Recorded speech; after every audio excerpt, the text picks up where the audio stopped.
Ladies and gentlemen, this is Tony Chimmel, the GOAT of ring announcers.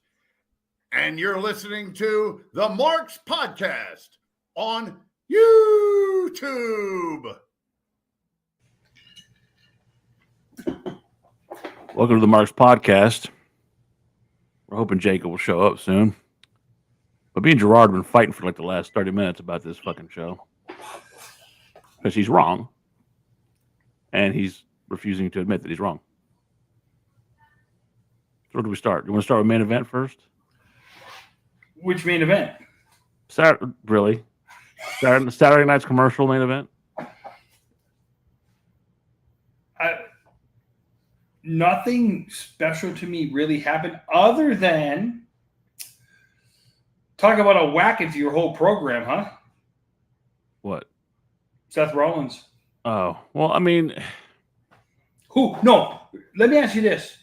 In your heart of hearts, who steps up in his place? I guess I don't know, maybe Breaker, but I don't care about that storyline. And I want to make it very clear, because we're going to talk about a lot of injuries tonight and a lot of stuff like that. But I don't wish injury on anybody. I mean, I like Seth Rollins as a wrestler. I mean, I like him as a personality. I think he's a talented guy, very athletic. But I've never found interest in the guy. But I don't wish him to be hurt. I feel bad for him, and I feel bad for all of that. And again, I go back to as soon as I saw it happen, and I was talking to somebody about it. I was like, does it go back to reps in the ring? No, because the guy is constantly working out. He's constantly in great. Like, say what you want about other people. Seth Rollins is constantly in great shape. The guy is always in ring shape. Dan, but reps, in-ring reps, it's just like on the field reps in football, baseball. He's always there. You can say what you want. He's always there, and actually working is two different things, though.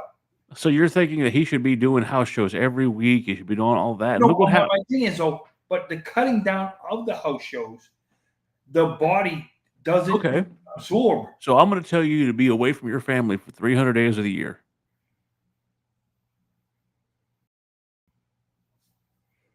No, not 300. Listen, they can go up to 100 shows a year. They could be at 100. You almost were right there. You felt that, didn't you? That 300 days a year. No, 100. I said 100. So that's 50. No. When I said 300 days, you kind of had to stop. For the first time, Gerard goes, well, maybe this. I had to do the math for a second. If you got 52 weekends in a year, which is 104 days, right? Okay. That's 104. Look what Leland said. Yep. How many times has Rollman hurt? He first on a house show. All right. Remember, he was almost out of WrestleMania because of an injury he suffered from Samoa Joe when that WrestleMania he faced Triple H, right? He had to work his ass to get back. And he did. What is the one person? Actually, no, who are the two people that cannot be stopped? They have an undefeated record of all time. Mother Nature and Father Time. Okay. So it's a telling fact that for a guy who's busted his ass, I'm not a fan of him, but a guy who's definitely busted his ass over the years, he got hurt. It happens. At first, I'm not going to say, at first I thought it was a work until I saw them go right into the finish. Once they went to their finish and LA Knight got over, which I don't think they needed to get there. I think they could have just done due to an injury. Wow. That's a hell of a concept, Leland.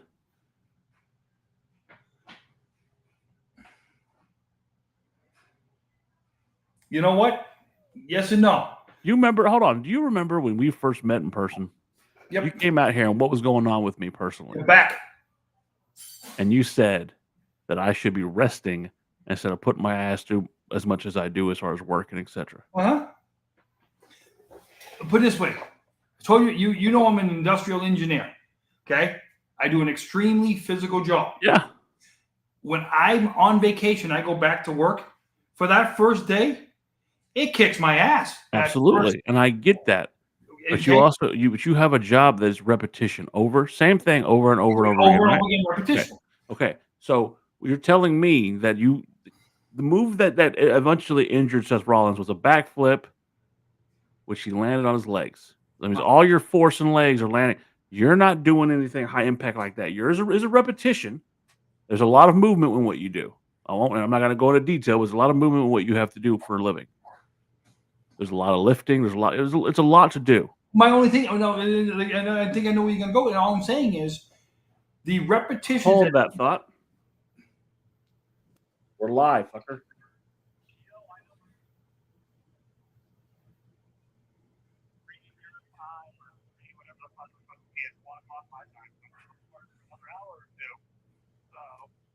See, this is Gerard's fault, by the way. Not my fault. We talked about it last week.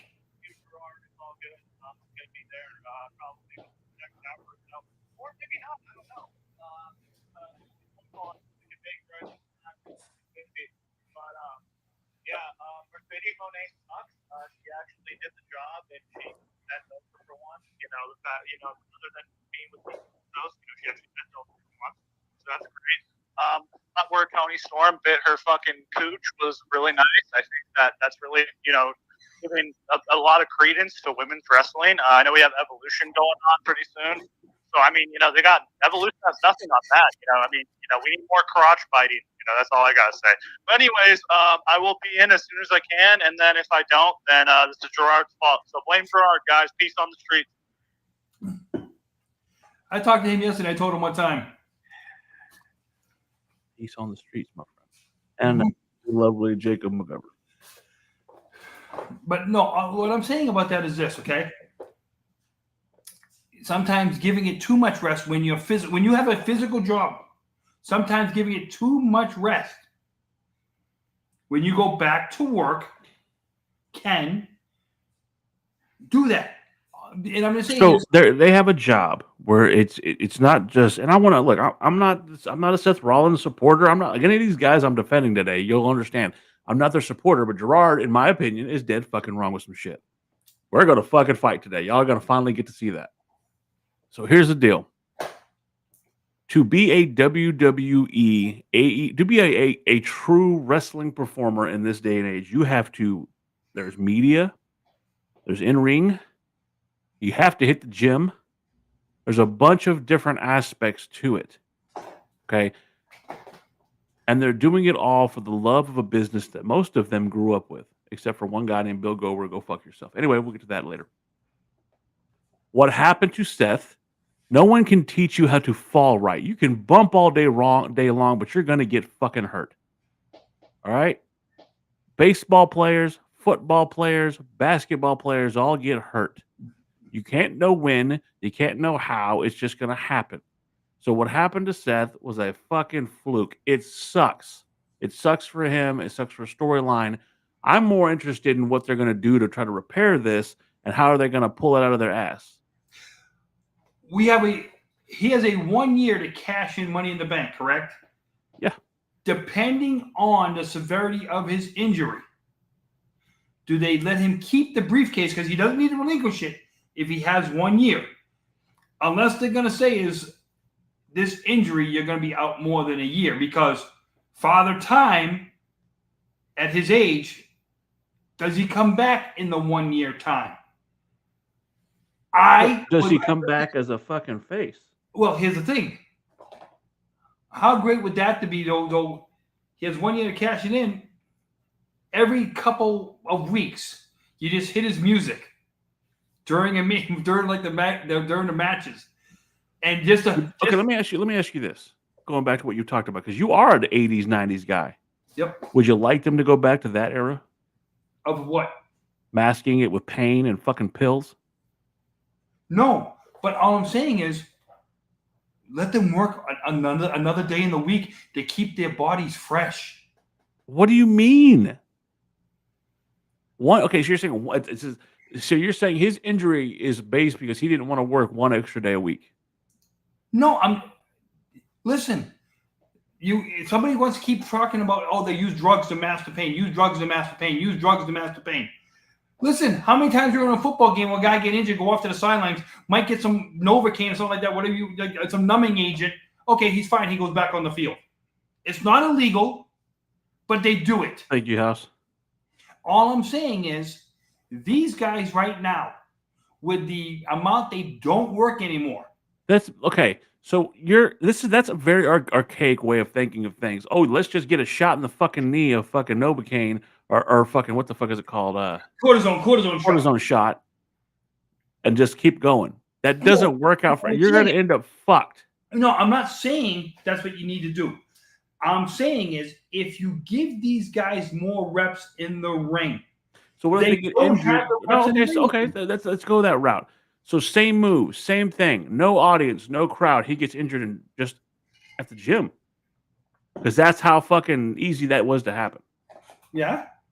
So by your logic, he should be doing more reps, more opportunity to hurt himself. I'm saying you're seeing it much too often in the ring anymore. In any company, you're seeing it happen way too much. Well, see, my counter to that is because they're doing more flashy things. You know why you didn't see this shit in the 80s? Because motherfuckers weren't backflipping in the 80s. Listen, you had people doing certain. You had people. What? Well, you find me some bitch that was more athletic than Seth Rollins. I can go to Savage. The way he'd be jumping off the ropes and stuff like that. Hold on. Oh, yeah. Let's just call it what it is. I love Macho Man. He was throwing a fucking elbow. He was throwing a double axe handle. That's the way he would flip over ropes and stuff like that. You know, listen, let's go to Shawn. We can go to Shawn. Up until the time he went out with his back surgery, look at the shit he was doing, and he was doing it 300 nights a year. And what happened to him? I said his back. Up until his back. He became a fucking junkie. Okay, then you got to go to Kurt Angle. Then you got to go to greatest wrestler of all time. And I'm not going to say that name that he doesn't like to be called out of respect. How many drugs was Shawn using? How much was fucking Angle using? Well, hey, we can go to you got a guy you always talk about. Let's go to Hogan. I'm just saying these guys were doing that to their bodies to keep them going. Hey, these same people can complain about wrestlers doing it. Had no problem watching professional. I do. That's what I'm saying. I do because I'm sitting here saying Seth Rollins got hurt. The Super Bowls and Michael Irvin was smoking his coke. You had a problem with that then? No, because they were winning. No, I do because I have a care for human fucking decency and people's who Look, I am a wrestling fan. We talked about this. It goes back. It's in my blood. Sportatorium. We've talked about this. If I could turn it around and turn the clock around because I didn't know what was going on. I was a kid. But if I knew, perfect example, I got you. I can actually, last week we talked about AJ Lee possibly making a comeback tonight, right? Yep. And I said, I don't want her to come back. After the interview, she stated, what? With her, it's up here. I understand that. But it's the same, it's the same thing. Oh, yeah. When wrestling, when the thing you love is hurting you more than it's helping you, it might be time to say, you know what? There's a classic line from a classic movie that says, if you work for a living, why do you kill yourself working? Because they love it. Correct. They do it they kill themselves for the love of it. Okay? Today, they don't need to kill themselves for the money anymore. Okay, so they don't. So don't make them work like that. But what I'm saying is, though, when was the last time Seth was in the ring? Was it Monday? He has had a schedule. He wrestled LA Knight. Before that, he wrestled. I think it was Zayn, but he's been constantly there. Say what you want. He works a schedule similar to the Miz. If they wanted him there, he's there. He's a W. Look, for a guy who's been to TNA, for a guy who's wrestled in. I wouldn't compare Seth Rollins' ring style to the Miz's ring style. No, but I'm saying as far as when they need him to show up, he's there. I'm just saying it's does some guys wrestle safe? I'm going to throw shit at you because you had me defending Seth Rollins. I can't believe you pulled out freaking the Miz. Anywho, some guys wrestle safe. Some guys go all out. Okay, someone like Karrion Kross, who I'm a deep fan of. His style is not one that's going to get him hurt too bad because he's more of a grounded physical style. Seth Rollins is a hybrid style. I don't like Seth Rollins, but he's a hybrid style. So there's more chance of getting hurt. Another guy, Bronson Reed, uses a fucking move called the tsunami. Mm-hmm. He broke both his fucking ankles. A big guy shouldn't be doing the shit he does, but he does it. It is what it is. Kevin Owens, a guy who's usually was a grounded style, but he does have some high-flying aspects. Would you agree? would you agree before we get off? Would you agree that even with guaranteed contracts today, guys, they're not scared to lose the money anymore. They're still scared to lose their spot. Well, absolutely, and that's the right, thing. And that. So to me, I think it's more about I'm scared to lose my spot than to claim. Okay, you may have a guaranteed contract, but no one's buying your shirts if you're not pulling them in. Correct. You're losing that merchandise money. That's what you're losing. You're losing the merchandise money. Okay? And that's money you can't replace. But on the other side, just being in the ring. And the reason why I'm saying this, and the reason why I'm trying to get this to is like, listen, what I've watched the past 24 hours was a lot of brutality. And we're going to get to that and the AEW side. But I want to like when you watched Saturday's main event last night and you saw Oldberg, because I'm sorry, that made Gunter look ridiculous. Okay, and I want to get to that. So let's talk about that. We're going to move on to the Goldberg match.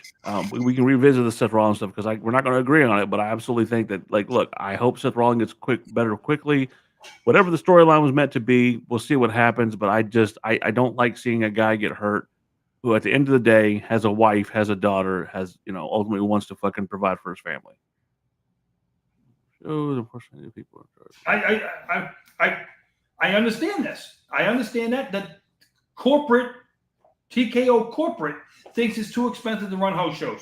I get it. So I watched, which I did. Look, I get it. It's his last match. I'll let him have the rub of coming out second. But it still bothered me. I am so. You know what the best part of that was? What? Oh, the old motherfucker, Doug Dillinger? Watching Norman Smiley. I was like, damn, I wish he'd come out to some James Brown shit with those shoes on and stuff like that. That was Ernest the Cat Miller who did that dance, not Norman Smiley. I thought it was Norman Smiley that did it. I thought it was okay. All right. Was that Ernest the Cat Miller who was there last night? I thought that was Norman Smiley. I thought it was Ernest the Cat Miller. You said Norman Smiley. Ernest the Cat. But listen, them getting the old. I thought that was a nice touch to have Doug Dillinger come out and do that. Yes, I thought if someone was out there, I thought that was very sweet. I did. But to watch Gunther come out and his normal like "don't touch me" fans, I loved it. I loved him coming out. I love Gunther. And then I watched. Did you see the welts? I will say one thing. He left some welts on Goldberg's chest. The black and blues. Holy. But before we even get to that, I hear that on the door. I'm like, please don't tell me your dumb fucking ass did this on your last fucking match. You headbutt the door. So he comes out. You see his son. Good for him being there. Whatever, And we see a guy who is not Goldberg. I'm sorry. Nope. He steps in the ring. He's very deflated. You see the obvious knee brace. And there was shadows of it. And there was an old man going out in a shield. And I get the last gunfighter, like, stigma. This match didn't, for me, again, and I want to make it clear, when we talk on this show, when we talk about anything, it's a matter of opinions, all right? We're not gospel. We're not going to sit here and tell you we're fucking news anchors or that we're journalists. We're just a bunch of fucking old idiots who talk about fucking wrestling. It's just what we do. But I watched Goldberg get into the ring. He looked like a husk of himself. That is not the man who in that same city faced off against Hulk Hogan in the Georgia Dome with 28 years. And the thing is, they even said the date. July 6th, 1997. 28 years. Almost 28 years ago. Oh, just a little over 28 years ago. My, how times have changed. Because the guy that walked into that ring last night looked like Hogan did. No, I think Hulk Hogan looked better. Wow. Wow. He just didn't. And I don't like Bill Goldberg. Again, I'm over here defending shit that whatever. I don't like Bill Goldberg. I, as a fan of Bret Hart, yeah, whatever, judge me. Have a personal fucking gripe with the way he ended Bret Hart's career, and really has never, Bret Hart didn't go make fucking Saudi money and almost injure the Undertaker.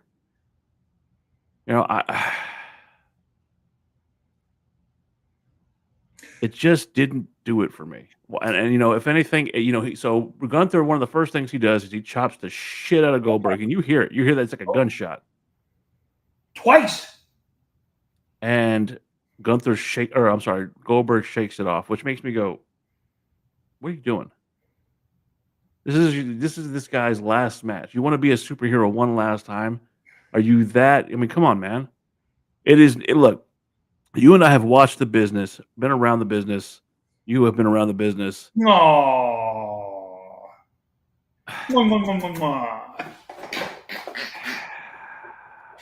Love you. Stuff, Gerard. You'd be just as happy. The producer Trips is not here tonight. You and I have been around and watched the business, been fans of the business for all these years. Again, we're not fucking in it. We're not fucking, doing shit with the business, but we are fans, true fans. It's customary to go out on your shield. And I thought it would have been a better story, like the old country song. I ain't as good as I once was, but I'm good once as I ever was. For him to come out there and fight a hell of a fight with a young monster like Gunther, throw everything you had, and I would have built it up, hit that jackhammer, crawled over, almost got the pin, just didn't get it, got up, and if we were going to do handshakes, because, he shook fucking Pat McAfee's hand and all that, This is the time I would have done it. If I was booking this match, if I was the agent on this match. Did your feed, as soon as Gunther jumped out of the ring at the end of the match, did your feed just end? Yeah, it just cut. What the hell was that? I'm not going to go into feeds yet, but I'm going to sit here. I would have booked that match very similar, but I would have had a Goldberg play, be the old Berg, go out there and fight, and at the end, what I think I would have done is I would have had him swing and just punching with everything he had at Gunther. It does nothing. Have Gunther powerbomb him, pin him, and then have Gunther celebrate, and you see Goldberg raising up and just looking at Gunther, and Gunther looking at him with the title over his shoulder, because that's important. Got to remember that title. And then shake his hand, and then leave Goldberg the ring. The last gunfighter's chance. Well, if you look at it, look at who we have left from the 1990s. Real American Beer? No. In ring. Who? That's it. Triple H is done. Yeah. Goldberg is the last night is done. Yeah. Other than that, from the 90s, the only one we have still kicking around is the guy we're going to talk about who won a title last night. Yep, that's the only one we got left kicking around. And he's older and doing it better. He's believable too. And as far as what I read, he's going to be around till 2030. Good man, because he's not tarnishing shit, because he's still out there, and we'll get to that, competing with the youngsters. But I watched that match. Another match I want to talk about is you're big on Talatanga. You're real big on Talatanga. I'm just, the way I looked him come down last night, guy was huge. But Jimmy and Solo, that match was the shits. And it's no knock at Jimmy, because again, we would all agree that I think Jimmy is the better of the in-ring Usos. Take that match off of free TV with all the commercials. Do we have a better match? No, cable? I think the reason why the match sucked is because why does Solo need to be? Solo's got to win on his own. Yep. There was a time when Solo was called the street champ, and he was this bad piece of motherfucker. Leland disagrees. He says there's more fucking in AEW. 90s wrestlers. So Solo always has looked, people say he's funny. I don't find him funny. I find him to be a joke. I would much rather see the fucking Samoan werewolf against the street champ. I don't know what happened to Solo after the end of the Bloodline. I don't, and it bothers me because I felt like Solo deserved better. Is it okay? Let me ask you this: would you put it to the case of Marty and Sean? Look at what happened to Marty.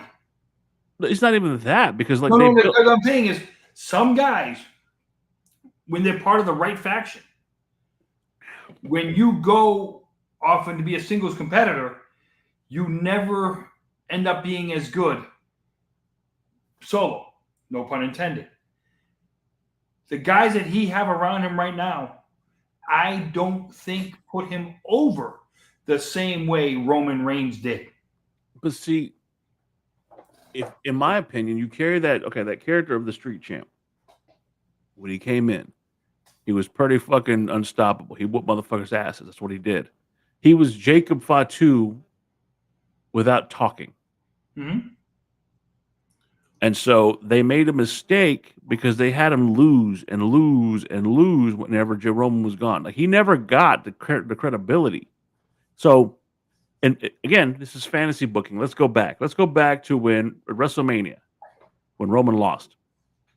That following week, you have the stuff with fucking with Solo taking over the Bloodline, ultimately where he became. I wouldn't have him talk. In fact, I would come out and I would say, Paul Heyman, say whatever, and he would put his hand on the microphone and say something along. I mean, again, I don't want him talking. Let's be fair. I want him to talk a little bit. He has to say something along those. There's consequences for losing, and that's when you introduce Tama Tonga. And you have Tama Tonga come out, beat his ass. And then you talk about how these guys are part of the family we don't talk about. We're not supposed to have these guys. What are you talking about? You know who that is. I know who that is because the fans don't quite know who and this is another thing we're going to talk about when we get into the EVPs later. So Tama Tonga was a part of the Bullet Club, part of a faction called the Guerrillas of Destiny. One of the dream matches everybody always wanted to see was the Usos versus the Guerrillas of Destiny. Then you introduce Tangaloa. And then you slowly build this faction up. And ultimately you bring in Jacob and what have you. You build them and Solo doesn't lose. You build up to, what was it, SummerSlam when him and fucking Roman finally faced off, or War Games, whatever it may be. You build it up. You build it up where the original Bloodline is just getting destroyed. I love the whole scenario. You build it up, but they never win. The original Bloodline never wins until War Games, which sets up your match against Roman and Solo, where Roman finally wins. He gets the Ula Fala back, and you're done. But it kept Solo with that credibility of, he beat me one time. Then you move Roman over to Raw, you leave Solo on SmackDown, and then again, what you do is you continue with everything going on, but you also say, losing has consequences. Because Roman hasn't been around, that hurts Solo. No, because Roman hasn't. The Solo stuff was done by the time Roman had left. Has nothing to do with it, because Solo and Roman's little program was done. Roman had moved on to fucking his WrestleMania shit with Heyman and Punk and Rollins. Solo was left in the trash. The problem I have is what you do is you really want to get this over. You have to say, okay, so in a perfect world, you have that match, you have War Games. That's when they introduce Tama Tonga, right? In War Games, their mystery opponent. But then you still have Roman win. But whoever takes the pin, losing has consequences. That's always been the history of the Bloodline. Losing has consequences. And with Solo, there's never been a consequences for him being a loser. Right. That's what watered down his Bloodline.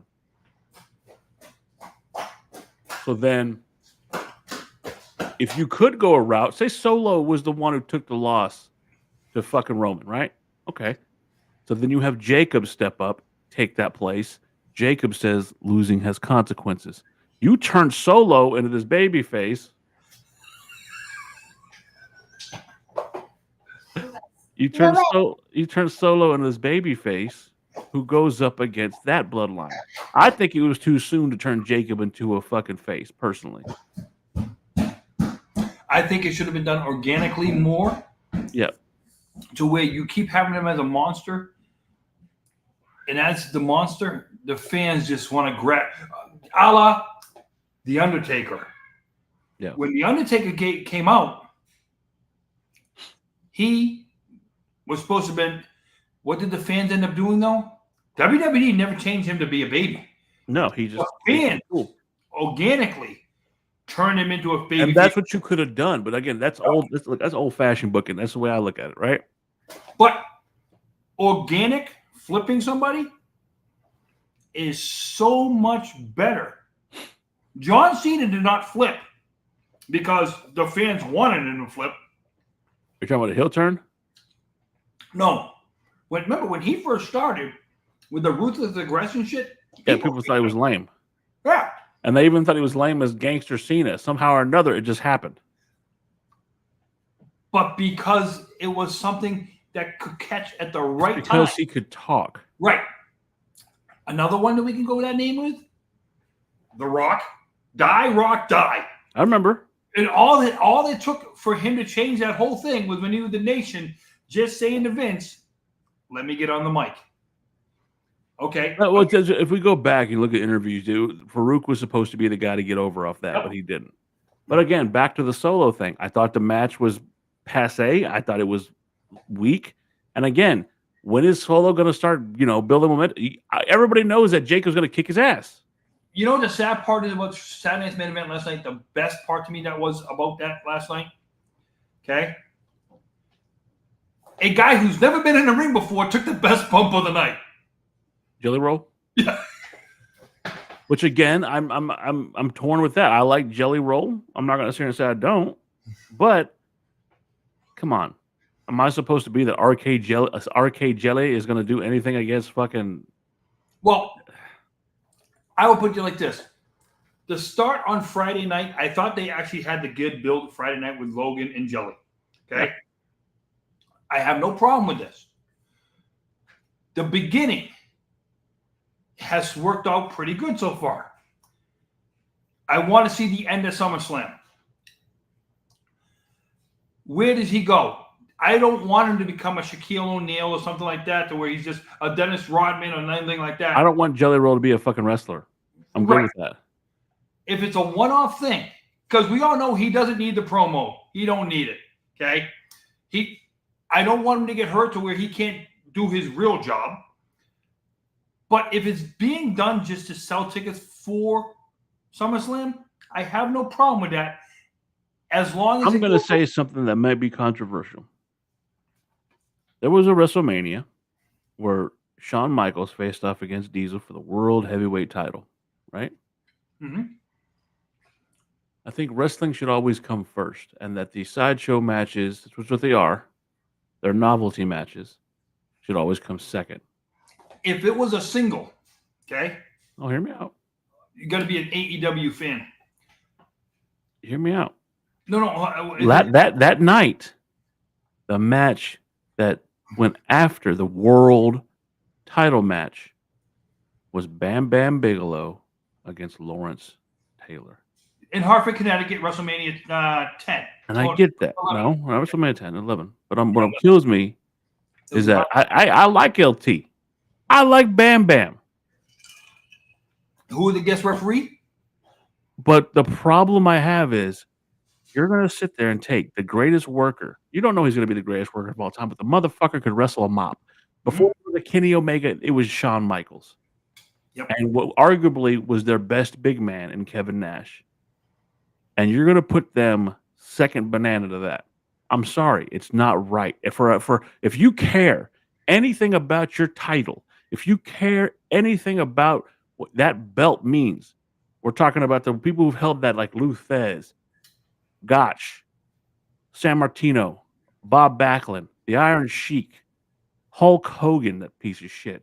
You care anything about that belt, what that means, the significance of what that world championship belt, not title, world championship belt means. You don't do that. So I'm looking back. Let's fast forward to here. I'm tired of novelties. Look, Bad Bunny, for all intents and purposes, went out there, took it seriously, and I get it. But I still don't want Bad Bunny every. I don't care. How do you enjoy Logan Paul? Logan Paul has committed. He's a WWE wrestler. And if you sit there, anybody wants to sit there and criticize Logan Paul, then you get in there and do what he's doing. You take it as seriously as he has. Because Logan Paul, I don't give a fuck what he's done in his past. And if he scams people, then let the courts deal with that shit. I'll put it like this. Wrestle. 2 years ago, I think him and Roman Reigns match was damn near the match of the year. And he only had 5. He had less than 5 matches yet to that point. You know the sad part is he takes those high risk chances, but it's in a good way. And I'm going to say this about that. And when he's talking about this, I'm going to say, listen. The only reason why I'm going to say right now, the only reason why that show is probably the best show of the weekend, and I don't think it was a show of the year by any means, is we're going to argue. Huh? We're going to argue. And I'm just saying to you like this, all right? It's real easy for them to come out and have that with the quality of the product they threw at you, because guess what? If you're into that shit of blood and guts and stuff like that. The whole thing was not blood and guts. You're talking about one funky ass match, which I will agree with you, it went too far. But I'm just saying to you like this. You know what? Fuck it. We've been started. We're 40 minutes in. There is nothing to me. All in Texas, from MetLife Stadium in fucking was it MetLife? Globe Life. I'm fucking had a Hogan moment. Globe Life Stadium in Arlington, fucking Texas. A Hogan moment, an R-Truth moment. My bad. You live 10 minutes away. Did you think I fucking did that on purpose? You can almost see it from your house. So let's talk about everything as a whole. The first match, I think it was Samoa Joe and the Ops, which I think is a horrible name. Yep. They had the trios title match. Classic trios title, classic tag team match. Point A to point B.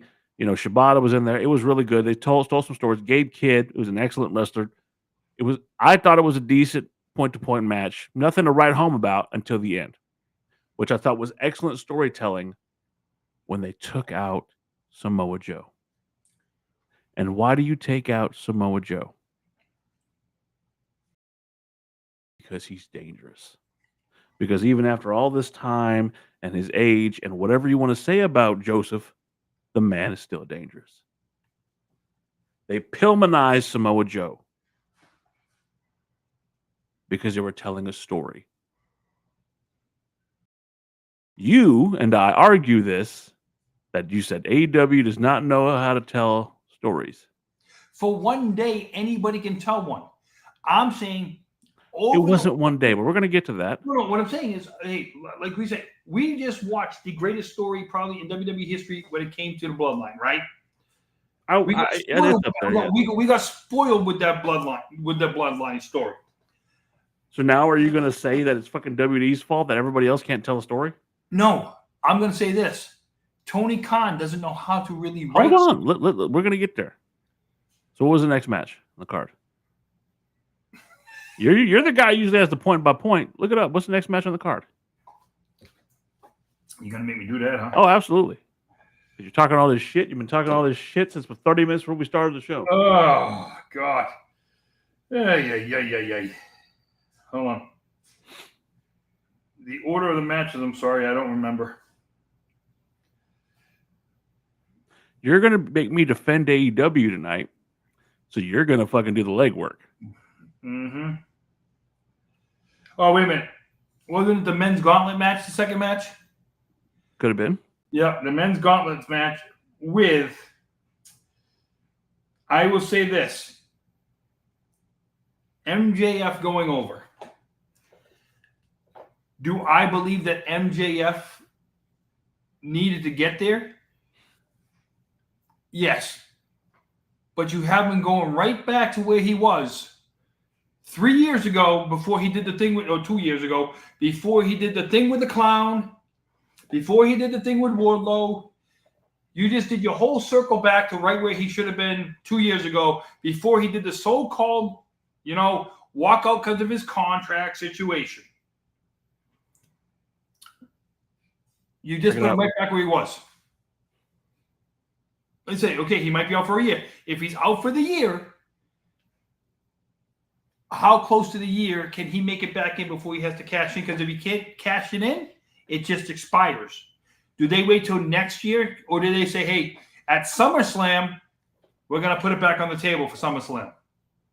If they put it back on the table, that's what they need to do. Put it right back on the table for SummerSlam, because the person who owns it won't be able to use it for a year, so we can put it back up. Well, if that is the case, I say they give it to Braun. They give it to LA Knight. Yeah, but I'm saying is you got to do a quick. Okay, but back to the Casino Battle Royal. Go ahead. Yeah. MJF it's taken him almost 2.5 years to get back to where he was.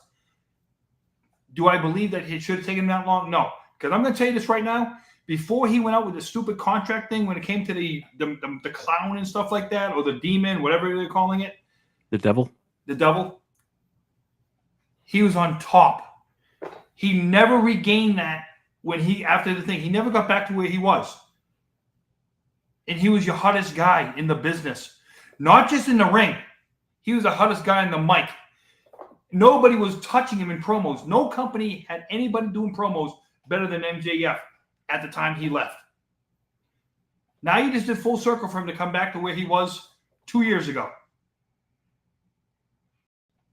Because you preferred Jon Moxley? So the guy who was there from day one, you took him 2 years to get back for a guy. Again, you're giving shit about Jon Moxley, but the same breath, Jon Moxley has been there for quite a while.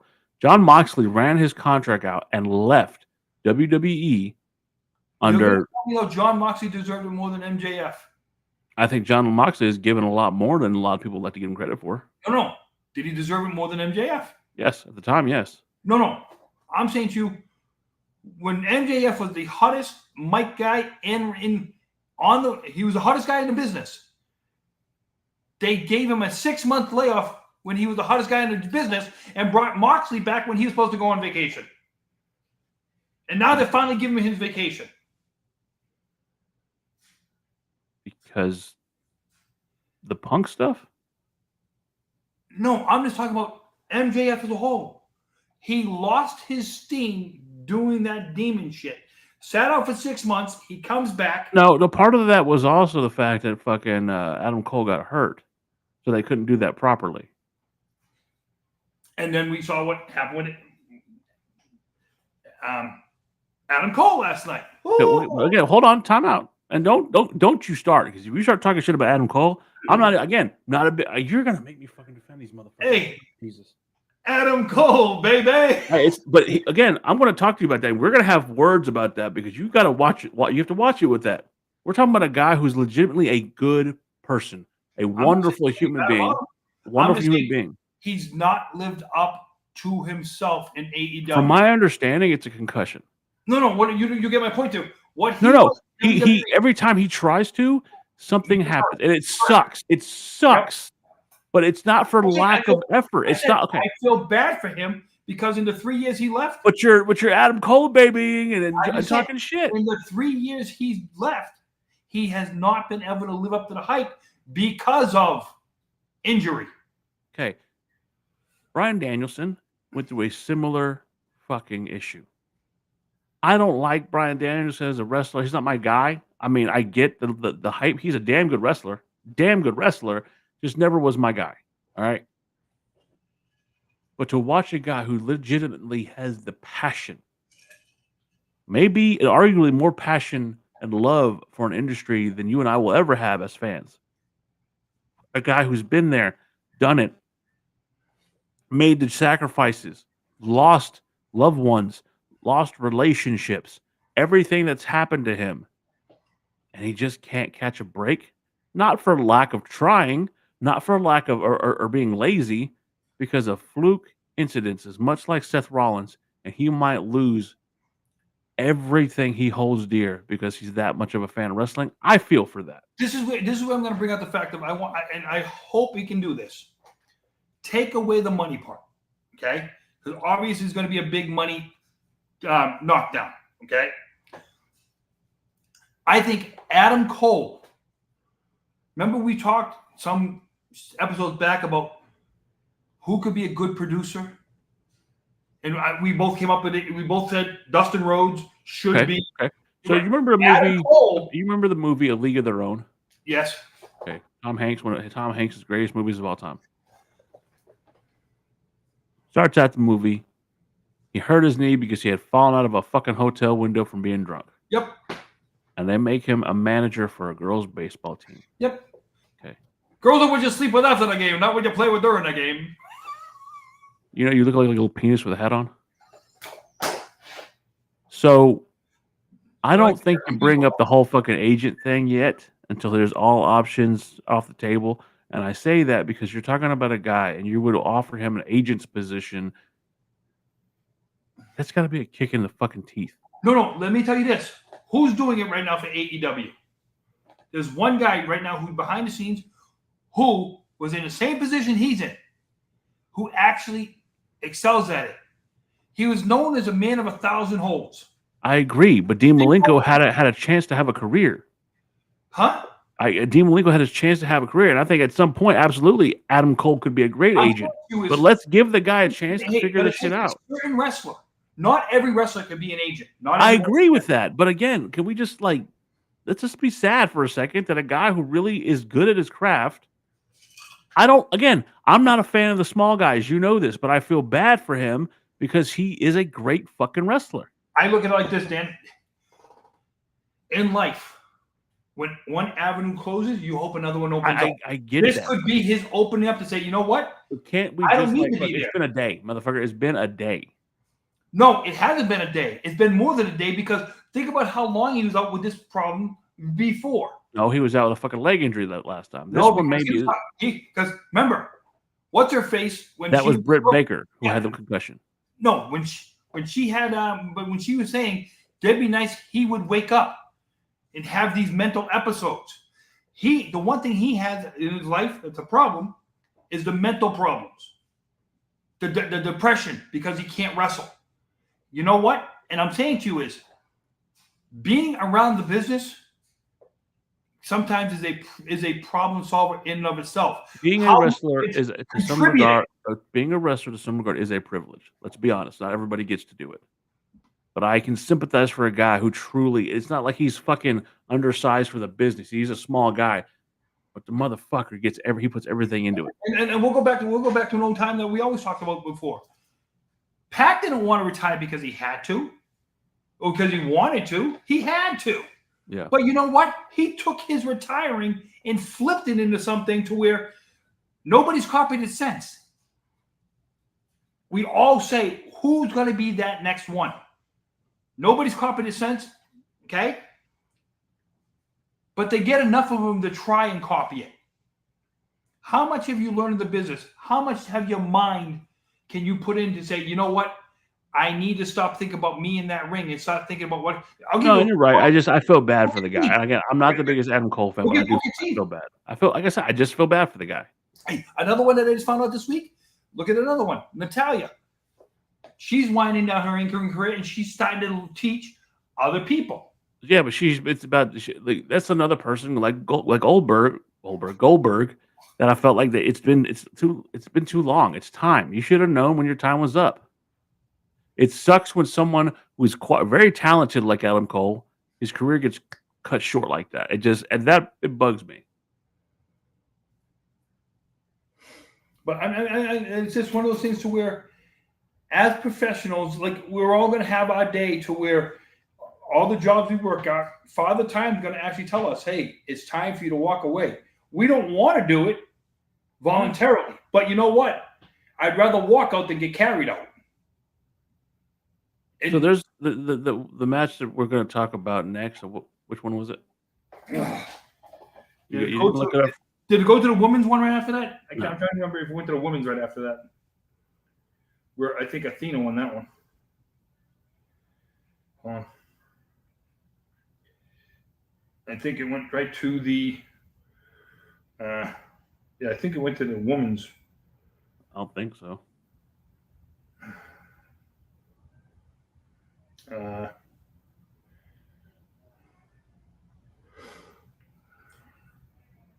on. See, somebody doesn't want to put me in order here. I didn't write it down like I normally do. No. We had a lot of shit to talk. Yeah, I have a lot of shit to talk. Yeah. Where is? Oh no, the tag team championship, the Hurt Syndicate with Jet Speed and the Patriot. Which you had a lot of shit to talk about this one, didn't you? Yes, I did. We're going to talk about the match first. Was it the 4-way or was it the tag team match? It was a 3-way. It was a triple threat. No. Was it the 4-way or was it the tag team match? The 4-way for the TNT title. I'm looking at. Hold on. I think that thing just kicked me out of order here. Okay, so like Universal is saying it was the 4-way for the TNT, which after the Adam Cole thing happened, you had these guys come out, Sammy Guevara, Dustin Rhodes. I mean, it was a pretty cut and dry match. What I thought was very nice was that they put the belt on Dustin, and what a counter to what we saw on Saturday night's main event.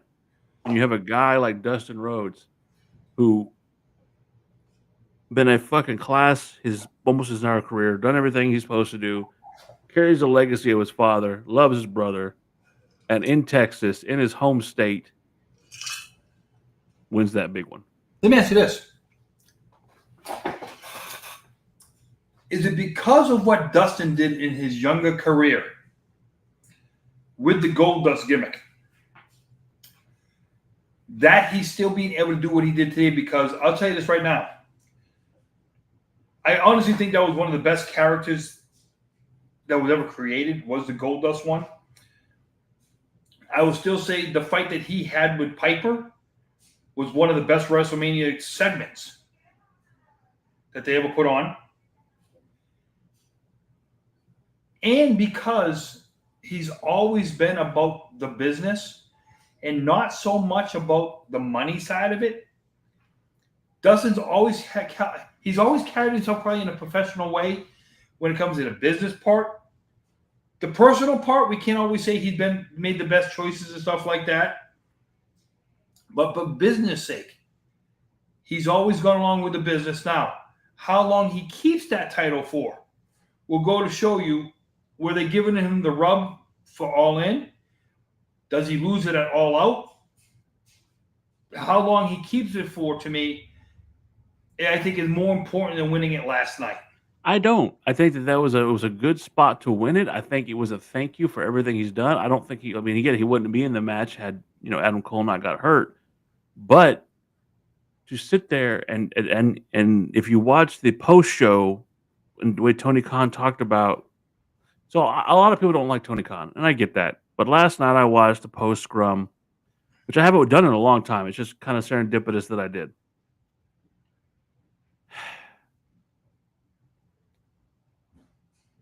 Tony Khan, whether you want to call it drugs, what do you want to call it, remembers more about this business than most people give him credit for. He brought up some stuff in WCW where it was almost to the date that Dustin Rhodes was facing off against a young, stunning Steve Austin in WCW. And he was talking to them about it, and Dustin was like, man, I don't even remember that. Wow, I just, And for someone who he appreciates what Dustin has done, Dustin could have left, and definitely no one's going to tell me that WWE wouldn't have picked up on that at some point to have him come back and work with his brother. I don't think he was going to get offered the money from WWE. That's fine, but he would have still got. He could have if he wanted to on a bigger platform. Because again, this is something we argued about earlier. We're talking about a company at its base that's only been around for 6 years. Let me ask you a question. Let me just transfer one thing. Could what's going on with our political environment change All Out in Canada? Fuck, I don't know. It didn't stop fucking WWE from going to Saudi. We're not talking. We don't have a big political thing with them right now. It didn't stop WWE from having Saturday night's main event in Canada. Well, come August 1st, I'm saying things could change August 1st. I'm only saying that because if it's going to end up being a thing to where the money. Okay, you can say that, but TKO is not just an American company, and they have UFC that fights all over the world. I'm just saying because right now, I don't know if you can't. Okay, just because it is an American-based company does not change the fact that it's still a world brand. Wrestling is universal. No, I'm saying because he put it all in Canada. Now, we were just talking about the four-way. I can't remember if it was the women's gauntlet match right after the fatal four-way, or the 3-spot tag match there with the Hurt Syndicate, Christian Cage, and I believe it was the women's battle royal. Okay.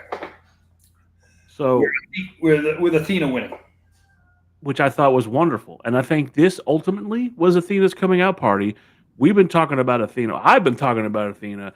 Jacob's been talking about Athena for the longest time. You just don't seem to be on the train. Because I look at it like this. I'm tired of him pushing ex-WWE employees when he has his own roster to keep pushing. You have all these AEW people who've been there for longer than any of the WWE people, and you don't push none of them. The only one you push. You're not going to sit here and tell me that Athena hasn't earned her spot over a couple of women that are there? Oh, yeah. But see, you don't watch the Ring of Honor stuff. You don't know that she's been a champion for 2 years, and she calls herself the forever Ring of Honor champion. That the storyline with her and her minion and everything she's done as far as, stepped her game up. Fuck the Ember Moon character. She is Athena. She is the goddess. I'm not saying she's not a good wrestler. I'm only asking you, though, are there other women in AEW? I want you to hear this. Okay, 3 years. 3 years she's been fucking champion.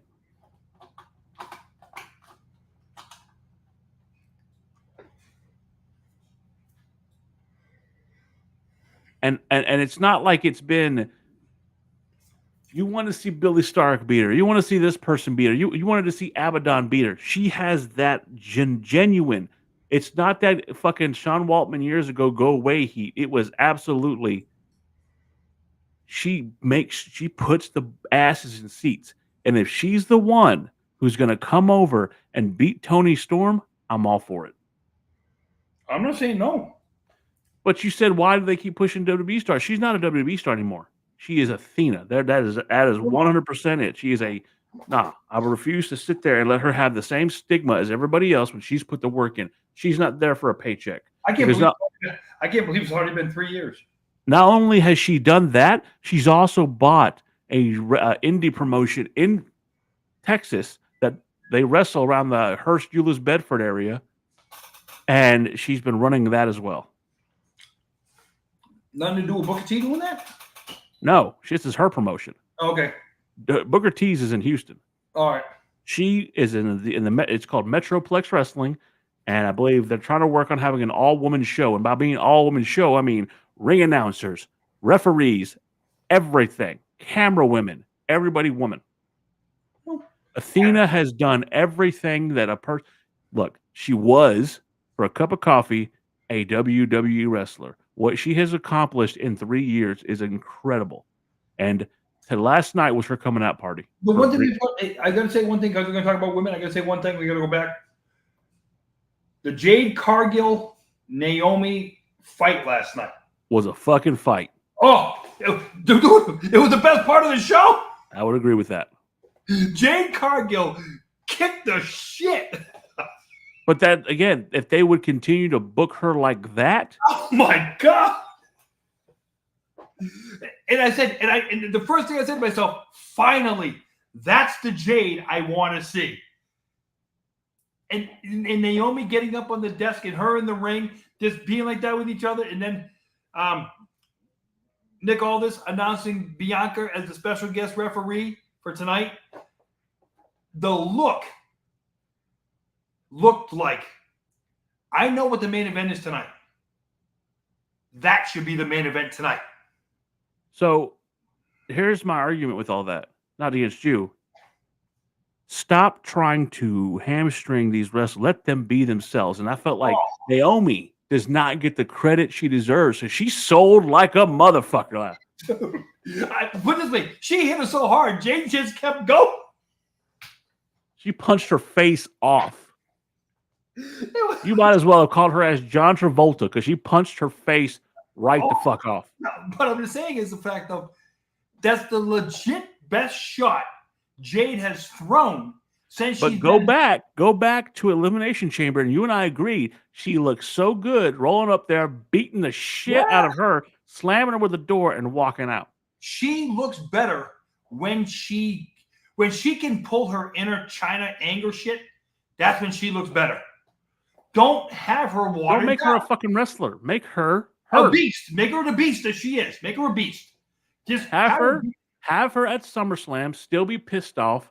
Have Tiffany piss her off, and have her go out there and beat Tiffany's ass. Could you imagine Jade getting a hold of one of the girls and just shaking her like China? Marlena? Oh my! She just takes her and just shakes her like that, just to see the head wobble and stuff like that. And then but you have to have somebody who's going to sell like fucking Naomi or Marlena. She shook her like a rag doll. If she were to grab Tiffany Stratton and shake her blonde ass like that, motherfucker. Well, look out. You might get some guy that say, I'll let her shake me like that. Jacob would say, I'd let her shake me like that. That's what Jacob would do. But I'm just saying is, though, we love you, Jacob. They finally let her get to that point last night. It's like, okay, don't let her give her a step back now. I want to see a fight tonight. I want to see an ass kicking. And Bianca's only there to count the 1, 2, 3. Let them fight. If we can get more Jade like that, I think there'll be a success. Oh, yeah. So. Yeah, because she won the it's official. Queen of the Ring. So she won Queen of the Ring. That's why fucking Cody's facing John. I really don't give two fucks about that match either. Yep. But back to Athena, and I don't want to overshadow fucking Athena. That was her coming out party. Mm-hmm. And if you haven't watched, you can't tell me she didn't look fantastic in that match.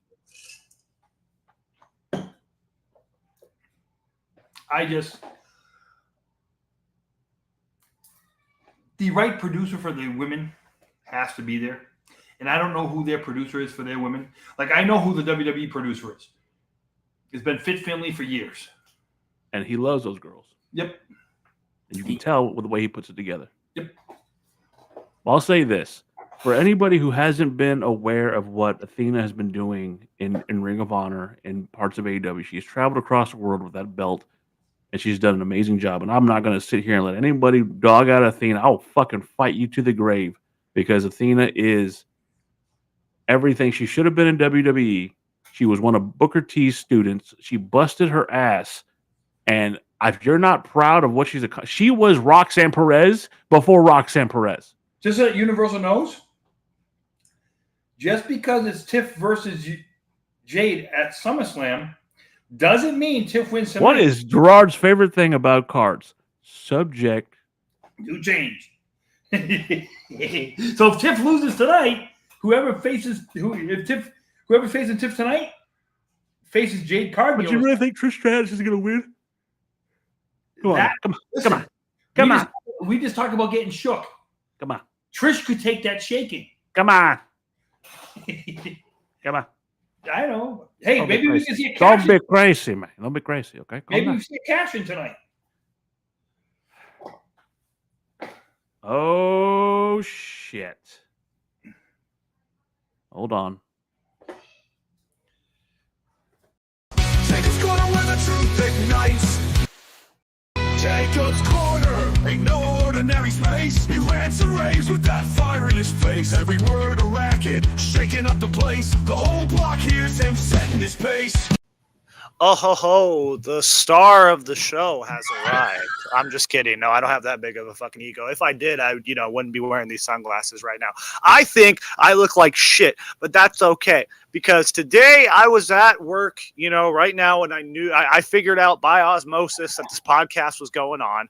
So basically, I got blindsided, like when they had Tony Chimmel on the podcast, I got blindsided because again, I think Gerard thinks that 3 his time is 3 everyone's time. But no, I was still at work and I had to sacrifice my tips to come on this show today, but that's okay because I don't make any money from this podcast. That is fine. I had to sacrifice my tips because we had 2 motherfuckers who won't stop flirting with each other apparently, and that's fucking great, especially when you're in a work environment and you're trying to work and you're trying to get fucking, food, done. That's great. But anyways, I do not give a flying fuck about this Evolution card. It's probably still going on. Who knows? It's probably going on right now. Who cares? As long as we see, awesome Jacob's gonna win the truth ignites. No holding back, no silent nights. His rage cuts through the darker lights. Every lance a battle, every word a fight. Did you How'd I really do, say guys? Am I Awesome doing Kong? good? Did you say Awesome Yeah, if I don't Kong? see Awesome Kong's fat ass on this show, then that's, then what are we doing here, folks? The fuck are we doing here? But anyways, I'm glad to be on. I don't know what you guys have talked about so far. I literally just got off. We talked work, about main event. We talked about how Solo should have been is booked horribly ever since the end of the Bloodline. Which can we still talk about the Samoan fatigue that I'm going through right now? So we got Tala Tonga, we got Tonga Loa, we got Smala Tonga, we got Tonga Fatu, we got the Butcher, the Baker, the Candle Maker, we got all the fucking Samoans. Here's the thing, like if you blew a Samoan back in the day and you have a kid now, then you're gonna be the best. You can have a star right now. Drew McIntyre. Bless Drew McIntyre's heart. He said, "Oh, I should just change my name to Fatu because then that's the thing. That's what it's gonna be." Now, let's talk about fuck whatever Goldberg went through. They cut off his retirement promo because deservedly so. Because what the fuck is again because it's Goldberg, but. The surprising thing about all this is that of all the people in this match, remember I predicted that Goldberg was going to get hurt. The one guy who they're building the whole show around got hurt. His knees are like paper. And, I knew this was coming. I placed the bet in the wrong area. I should have predicted that Seth was going to get hurt because now this gave LA Knight the biggest win of his fucking career. And he wasn't supposed to win because, again, Seth Rollins, his knees are fucking paper at this point. And, again, we're pushing it. And again, I'm sorry. I need to, be considerate over Seth Rollins. I'm very considerate over the fact that the guy got hurt. But go on. I've never been. I hope he retires and this is it for him. Like, I hope this is a swan song. This is a career-ending injury. Blessings work in great ways, people. God works in mysterious ways. I say it all the time. It's like this was the act of the universe that said, hey, you're not the guy. You're never going to be the guy. And he's never has been. He never will be. So put that fucking Money in the Bank briefcase on Braun Breaker. Do what needs to be done. Seth needs to go away, give his whole retirement speech like Adam Cole did last night, crying, like have him cry, come out, do the whole bullshit. It's beautiful. Kyle Fletcher ended Adam Cole's career. That's great. We're gonna move on from that because, again, he had a concussion. Shocker. I thought it was blatantly obvious when Kyle Fletcher fucking buckle bombed him on the floor. Hey, Jacob, I'm just saying, man. Jacob, the crazy Irish guy. Seth is overrated. Do you agree? No, he's never. You can't be what you never were. He's not a has-been. He's a never was. He needs to go away. Again, this injury is a blessing in disguise. Stay with Becky at home, dude. This is what you're good. Like, this is not for you, loved one. Stay away. I'm glad he got hurt. I'm sorry again. Like, what a controversial take that is. Oh, I don't like Seth Rollins, but I'm glad. I hope the right guy got hurt in this situation. I thought Goldberg was going to be hurt, but they gave Goldberg 12 minutes, man. Plus all the commercial breaks and all that, but they fucking gave Goldberg. Basically, with the commercial breaks, they gave him about 3 minutes. Oh no, there's no 3 strikes, you're out. No. Seth Rollins, there's no strikes. He's never had a hit and run. No, what I'm saying is it was a 12-minute match, but with the commercial breaks, it was actually only 3. Yeah, no, it was the right move for Goldberg. Again, I don't know why they felt, they cut off his retirement speech. It's like, yeah. I would too. I would have not had the fucking match, but that's great. Gunther walked out of it. Basically, we're gonna go move back onto the AEW stuff, but I go to the fact that Are you done watching AEW, Dan? You got what you I'm wanted. not, and here's Tony why. Because I sat there. Katie's crotch. It was a great match. Hold on. Will you calm the fuck down, youngster? Calm down. Breathe. Also, shout out to McGovern's son. Wonderful program. Yeah, on the first episode just came out. My dad was asleep half of the fucking time, but that's okay because there's going to be more episodes. The next time we're watching Mallrats next week, so it's going to be a great show. That's a good movie. But so we got to the point where we're talking about the ladies' battle royal, and I was telling Gerard this was Athena's coming out party. This was and you, me, and Jacob are in agreement on very few things, but this is one of the things we are in agreement on. Athena, it's been damn fucking time, and if Athena's the one who's going to take that belt off Tony, I'm okay with it. And now he's gone. Of course. Fucking Jacob. Went to go take a shit. I'm sorry. No, we're talking about Athena. Oh, yeah. Sorry, my camera's being really wonky. I don't know. It's a Michael J. Fox simulator over here, how shaky it's being. But it's pretty much, it's sad that, again, we ended the show with Hangman. We're not there yet. We're going to get there. Jesus. I mean, what else was there on this show? Well, we got to the women's, and then after the women's, I think that's besides Adam Cole's death speech. Hold on. We got to the Hurt Syndicate and stuff like that. We got to the tag team match with the Hurt Syndicate. Christian Cage, Wayne, and there was a third team. But this is where, at the end, Adam Copeland. So hold on, but I want to talk about the fucking Hurt Syndicate. I love Bobby Lashley not selling for shit. He took a human body and threw it at FTR like it was, you talk about paper, like it was paper. I really enjoyed that match. I enjoyed that for what it was. The Hurt Syndicate looks fucking unstoppable. There's nobody to go against him right now. I'm sure the end of this match means something, but you have the patriarchy fall apart because Christian Cage can't hold together, Mother Wayne, all of them, and then we hear, "You think you know me." And then he comes out and poses for yes. Oh my God. He maybe it's the fucking Attitude Era tag teams because Jeff Hardy did the same thing. It's the Jeff Hardy effect. I don't know what this is. I mean, Penta did the same thing when he was saving John Cena at his country walk. Yeah, I mean, I was gonna say, what happened to the days of you come out to make the save? You just come out to make the save.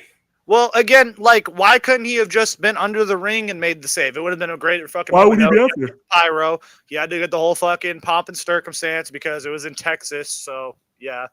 But he lived in North Carolina, so Texas had nothing to do with it.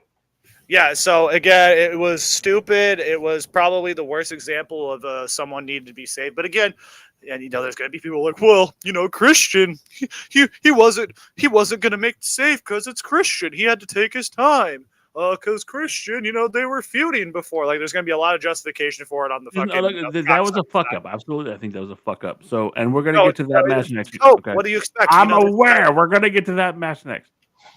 So, but talking about this match, I thought it was a good story building. I thought we've been talking about it for a while now. And look, say what you want, bitch. All you two want a bitch. At the end of the day, we're gonna these two. This is the last hurrah for these two. Let's be honest. That's great. Someone needed to do it. For fuck's sake. WWE wasn't going to do it. Why do you think, again, there's a reason. Again, Cope, he looks his age. Christian looks his age. But again, the fact that these two guys are the veterans in this company is a problem. Bam. And are they in the Sky Dome? Or are they in the... That's not happening. That's not happening at all. Unless they're in the Sky Dome or Rogers Center, whatever you want to call it. They didn't even sell out this fucking show. What do you make you think they're going to sell out Toronto? Well, hold on. Jacob, Canadians are a little bit different.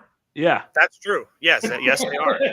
Remember, they'd still sell out for Bret Hart if Bret Hart was on the card. Listen, I mean, if Chelsea Green was on the card, I mean, then automatic sellout because, again, she's the best Canadian of all time. But that's besides the point.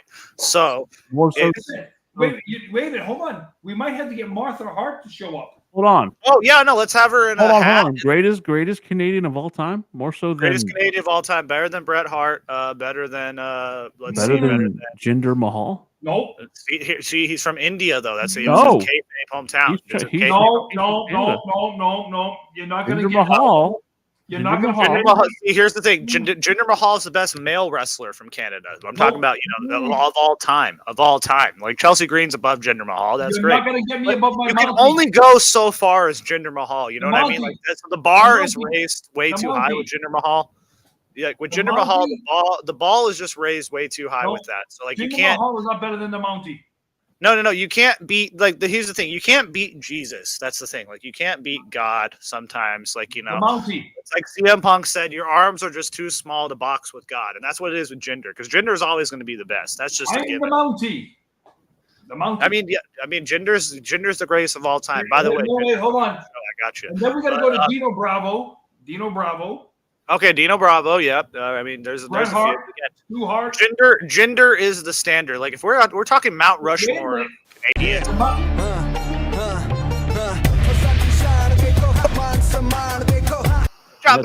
And that's all we can show. I gotta interrupt one more. Hey, wait a minute. The greatest Canadian of all time is Chris Benoit. Whatever happened to that guy? What happened to that guy? Okay. What happened to that guy? I don't know what happened to him. He just disappeared, and went, to the, he had the family plan. You're a piece of shit, That was horrible. That was, again, I'm sorry, guys. This is the last episode of the Marks podcast ever. Apparently, shit. Yeah. I'm sorry. I had to, again, Okay. I'm never not going to be me. That's the thing. No, So, I'm never going to fucking censor you. I just think that was a fucking dick. yeah, that was just bad. That was bad. It's okay. The only thing, see, again, like, anytime someone uses the crippler crossface, they have to name it the family plan. Mo, that is coming. It is in production right now. You're absolutely right. That episode needs to come out, and I'll let you know the wife is working on right now getting all that shit together. Do not. Seth Rollins video? Do not. Don't worry. It's coming. It's a Seth Rollins video, right? Opie, I thought he was talking about him. I thought he was talking about Opie from Family Guy. No, they're talking about Opie from Opie and Anthony. No, I know, but like that's what Seth Rollins is. He's fucking. It's horrible, man. And again, blessing in disguise. No problem, Mo. Appreciate you for coming by, man. So, All In was great. Hold on. No complaints whatsoever. So okay, so Jacob, you and I have a lot of similarities as far as like wrestling and liking certain kinds of wrestling. From the AAA shit to everything. But you also know that I'm not the biggest spot guy. I'm not a big spot fest guy. It's just never been my thing.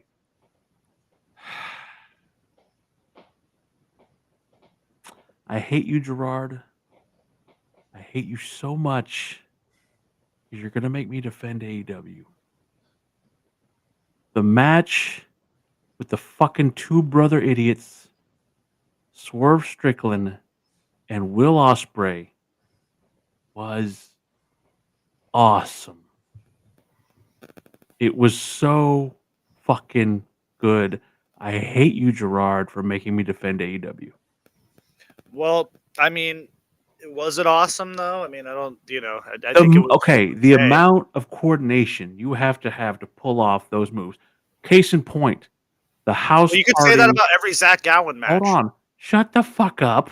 The house party combination with the hidden blade out of the super kicks and the fucking Canadian destroyers. I'm not saying it has to be done every fucking match. I'm just saying that particular sequence, awesome. The storytelling when you see fucking Ospreay knock out Swerve, gets knocked down, ultimately leading up to where Swerve crawls back in the ring, is taking kicks after kicks after kicks to protect Ospreay. I feel wrestling, right? You, me, and Jacob, we're a tag team, right? We said that. Okay, cool. I feel for Swerve. I would take kicks for fucking Jacob. It was a beautiful fucking moment to end that fucking feud, and ultimately they put the right guys over. The EVPs, I don't know if beautiful would be the word to describe it, but it was definitely something. But the EVPs are dead. They're done. The era of the fucking Bucks being EVPs is done. Once again. What the fuck does that mean? What does that mean? Wait a minute. They have Once no again, power. I'm going to say this again. Come all out. Yesterday means nothing. If come all out, you totally reverse everything. How the fuck do they reverse that? They can't be EVPs anymore. What the fuck does that mean? What does that mean in storyline? That's one of the Correct. stupidest What does it mean in one of the storyline? stupidest fucking things they've ever done. Yeah, okay. If Swerve and Will didn't win the match, they don't challenge for the world titles. Like that makes no fucking For a sense. year. For a year, yeah, no, that's stupid. And so again, then they lose their kayfabe. We all know they have the EVP titles backstage anyway. Okay. So say what you want to say about that, but I will go back and something you and I both like TNA. And when the Bound for Glory series ended and AJ Styles was not allowed to wrestle for the title for over a year, that built up to one of the better matches or better fucking storylines for AJ Styles' career, ultimately changing his entire. Look who writes for TNA. Yeah, that's not even apples and oranges. That's it apples is because you have a guy like Swerve. You take that away Look from who Swerve. writes for AEW. Look who writes for TNA. At least TNA made sense about it. Your nephew writes for AEW. Thank you very much. The one that was just on here earlier. We know that your nephew writes for fucking AEW. No. He's coming out here throwing fists up at me because you didn't like the show. Here's the thing with the Bound for Glory series made sense because again, like you had great storylines with that, like you just said with AJ Styles, with Kurt Angle. Kurt Angle, he was the top ranked, guy, and then he was like, no, I want to go from the bottom up. Go to Aces and Eights. And Aces and Eights is way better than what the fuck the Death Riders was, but now it's all come to an end because we got we're gonna get to that, but we got the retard cowboy as the champion. It's now we're gonna talk about the match that fucking that Jacob says progressively changed women's wrestling forever because of crotch kissing. Hey, listen. You know what, Gerard, you owe me. Gerard. You owe this audience. You owe everybody a fucking apology, and I owe them an apology because I believed your ass. No, about what? Mercedes Moné does not have creative control. If you think Tony Khan's going to admit that, and what did he say? He didn't say she doesn't have creative control. All he said is he has the final say. That's all he said. He never said she didn't have creative control. She can put input in like anybody else can. Okay, again, tell that to fucking Alex Riley, anyone who can put input in on creative on storylines and shit. Here's the thing with this match right here. Now, I thought the match was fucking excellent. I thought it was a great match. I mean, up until the crotch biting and everything it made it better. It made it better because when Mickey James did that to Trish Stratus at WrestleMania. Hey, listen, that's one of the greatest matches of all time, and I will always defend that shit. But here's the thing. You can't do that on this side and then complain because again, Mickey James made a whole big fucking point about the whole LFG bullshit. I don't want to watch her match and all I'm focusing on is her ass. It's like with these two women, that's all I'm focusing on is her ass. And then that Tony Storm makes it a point to be sexualized. I'll argue that the reason why this podcast is the way it is because we have three minds with 6 different fucking personalities, and we fucking again. I don't think that's enough credit. I think we got more than 6.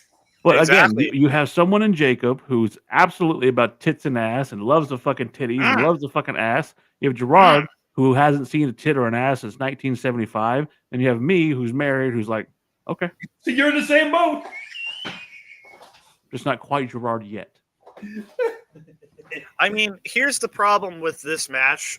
It's that again, you got fooled. I mean, a lot of people are getting fooled. Mercedes, she lost this match. That means she can't have creative control. That means everything was for naught because Tony Storm won this match. She's not Mercedes Hogan. She's not, this is the misconception of this. Storm winning makes a lot of sense because Universal. I mean, I love that she does the lesbian crap. That's great. I'll never complain about that. But she leans too much into it. And I think that going from a guy who did not like Tony Storm, thought she was a bland, generic, fucking Rhea Ripley. My mom still thinks Tony Storm is a dude. Like she thinks he's a tranny. Like she texted me, she's like, "That's a man." She's like, "That's a man right there." She has an abs apple. I'm just like, well, I'm like, Mom. I'm like, no. I'm like, I know it's not. She's like, no, that's a man right there. Okay. So every time I say what I'm saying is, not all of the opinions and thoughts of Jacob McGovern represent the Marks podcast. He is simply a host. We allow him to say whatever the fuck he wants. That being said, from the moment she became timeless Tony Storm and figuring out who she was as a character, as a woman, as everything that's gone on, she has gotten better, in my opinion. I will be the one to argue that the match between her and the fuck is her name? I just kind of went blank. Mariah May. The There you go. glamour. That's a problem. Mariah May was one of the best women's stories I've seen in years. It was fucking. It was a really good fucking storyline. Again, and to talk about what he just said. Well, that makes her more over with me automatically. I mean, come on. I mean, Jacob, what she's saying is there's a chance, Jacob. Here's the thing. What I'm saying is that there was that borderline attraction to each other. Like it was beauty through violence with her and Mariah May. Especially when they kissed at the end of the storyline. Oh my God, it was beautiful. Again, you take it like that. I just thought it was a good fucking story of violence and what have you. I mean, so yes and no. I thought that this was Mercedes' best match in AEW. Oh yeah, very much because I think Tony carried it. But damn, it was like to watch them work together. I would love to see them work together again. It was actually Mercedes having to put something on the line. No, okay, so that's the thing. Jacob, listen to me when I say this, and then tell me what you think. Because you don't always agree with me. You don't always agree with Gerard. You're your own man. Gerard was yelling at me last night, pissed off because Mercedes didn't have to put any of those belts up. Now, I argue that means that the AEW title means more than all 6 of those other belts, and that fucking Tony took something more important from Mercedes, which was that O. She took that fucking O, and now Mercedes is whatever and won. What is your opinion on that? I think, saying that it makes the AEW Women's World Title mean something means nothing to me at this point. Because again, what the fuck does that title mean? Doesn't mean anything. Mercedes has all these belts, and again, she lost one match, and then that's like, oh yeah, well, that proves it, guys. She doesn't have creative control. No, take away from the creative control thing. No, she should have put at least one. Yeah, she should have at least put one of the belts on the line. Something should have done something. They have the partnership with CMLL. Why didn't she put that title on the line? Doesn't make any fucking goddamn sense. They had Mystico out there. I get where y'all are coming from. I honestly do believe, though, that it says is that in Universal, I know that. Like, trust me. Again, what competition is that? It's Juice Robinson. Great. That's fine. Why are you trying to take away from this man's dreams, Universal? Yeah, it's okay. That's fine. It's he's Juice a young man. Again, right? I'm not the strongest guy in the world, but I can guarantee I could kick Juice Robinson's ass. So that's fine. That's fine by me. His dream is Nia Jax. Never mind. Oh no, my dream is Awesome Kong. Come on, man. We already said it at the beginning of the show. Come on, man. Either way, I thought it was an excellent match. I thought it was well done. It has nothing to do. Again, we're going back to creative control. I don't believe she has creative control because if you ultimately say that Tony Khan has final say, he does ultimately has final say. So then don't get mad at her. Get final share of the blow too. If that fucking is the case, then get mad at Tony Khan for her win. Is this convenient that she goes through a divorce once she signs her contract with AEW? Yes, the guy in the yellow shirt. That's your name now from now on, Dan. You're the guy in the yellow shirt. Fuck the guy in the yellow hat. I am the guy in the yellow shirt. Exactly. So I have the same exact shirt. I was going to put. I just want to tell Universal one thing. It only makes it more important with where the story goes. If the storyline come all out, has Mercedes Moné re-winning, it makes nothing. It means nothing if come all out. But you understand that it's not going to be Mercedes against her at all out. It's going to be Athena because she won the Casino Battle Royal. They'll find a way to screw it up and put. Oh Jesus Christ! Why are you such a fucking pessimist? We'll have a triple threat match. Mercedes sucks, and that's the end of it. And I think we can just move along with that. Mercedes sucks. That's fine. And if she's not challenging for the title, then she never needs to challenge for anything ever again because she has all these other belts. So who the fuck cares? I don't care about Mercedes. I don't really care about Tony Storm anymore, really. Jacob, if you take out Kaiser, I'll take out Juice. You can try. No, I'll take. Hey, wait a minute. I mean, are we going to talk about El Grande Americano? You shut your fucking mouth and quit trying to make it sound. What does Kaiser have to do with El Grande Americano? Come on, man. But anyways, actually, you can reverse that because I'll take Tiffy and you can take Tony because I like Tiffy better. But even though she's a little, Tony has, the smaller tits and then it's not manufactured. You know what I mean? So like Tiffy's manufactured to me. So like, I don't know. It's like, rock, paper, scissors, that one Universal. But So next match we have the new unification, the greatest. By the way, guys, I don't know if you know this, but this match, Okada versus Omega, was probably one of the greatest matches of all time. It's the 5th match and one of the greatest quad. I don't know what you call that, quadrologies of matches of all time. And now we have a new unified champion, but he's not a unified champion. He can hold all belts if he wants to, because we have Don I agree Fowler. with you. That's probably one of the stupidest names for a title ever. The AEW unified champion. I like the international name better, or continental. Pick one, but or they could, what a concept. Make it the Intercontinental title. they can't because it's a that's WWE. No, the IWGP did it. No, they could do it. They just choose not to. That's the thing. And again, they got rid of 2 good-looking belts for a belt that looks like a women's title. Good job.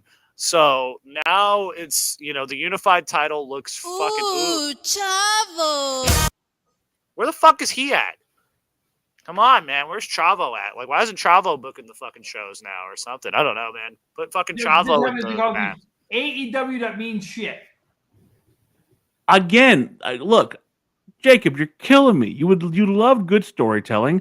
This match I thought had really good storytelling. He look. That's great.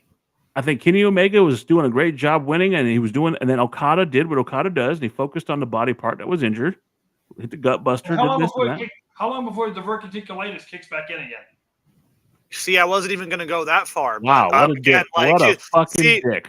See, again, this is the worst Okada and Omega match, but again, it's also been almost 7 years since they had their fucking That's classic. great, and then, Omega has half his intestines left, so that's Can awesome. you do the shit that they pulled off last night? I can. No, I can't. I can't even pull off the shit that I did this morning. But that's the problem. It's like I'm not the. Again, I'm a Mark. That's the name of the podcast. But anyways, this was the worst match that they've ever had with each other, and it's probably the third best match they've ever had. And hey, I think you can agree though. The Okada guy has not lived up to the build. Yes, he's fucking. No, he hasn't because he's making his money. He's making it. What does he have to do? $3 million He's a been year. killing himself on Japan for years. Now he's making his money. Now he can, fuck off and, be next to the fucking human dildo with the fucking red glasses. And that with a scar on his head, apparently. I love Don Callis because is that scar real? Yeah, it's the one he fucking accidentally got whenever John Moxley knocked him into that fucking crate. Well, I hope it was permanent because he fucking sucks. He's a great. Look, I say what you want, but Don Callis is a great fucking manager. He's a piece of shit. He's slimy. I can't. This is how much I don't like Don Callis. I hate his shoes. I don't even like his shoes. His fucking slip-on sandals. Blue suede shoes going. He comes out wearing no socks and his fucking slippers, and I can't stand it. Is it more that he's a great manager, or is that he's just a fucking goofy goober? Which one is it? He's a wonderful heel. So what was after the Okada Omega match? Yeah, who cares about Okada? Are you done with that? We got a unified champion. Yeah, because we got 15 minutes left. So okay. So the match that everybody's been fucking talking about is ups and downs, this and right. We're going to talk about Hangman Adam Page versus Jon Moxley. And Jacob, I'll let you fucking just ream out whatever the fuck you want to ream out. Go right ahead. Well, honestly, this was AEW's version of Avengers Endgame. In the way that they had Bryan Danielson out there, they had Darby Allin out there, coming down from the rafters, hanging up there, again, I was going to make a bad Owen Hart joke, but I'm not going to do that right now. We had Darby Allin hanging from the rafters. We had, this basically typical. This is not the first time Hangman and Jon Moxley have had Texas Death Match. Okay, this has happened before. So again, I'm honestly surprised they didn't do the fucking stick spot. You know what I'm talking about? Where they stick the fucking sticks in the head and it pops out. I'm surprised they didn't do that. But I mean, this is where we're at. Hangman gets the belt. Takes the belt out of the briefcase. Great moment, great pop. Again, I'm not going to take away from that because, again, it was a good moment for Hangman. I mean, if you're Hangman, that must feel really good. He was crying, too, so that's great. I just think that Hangman... Yeah, he was crying when he won the belt. He was crying. There's no crying!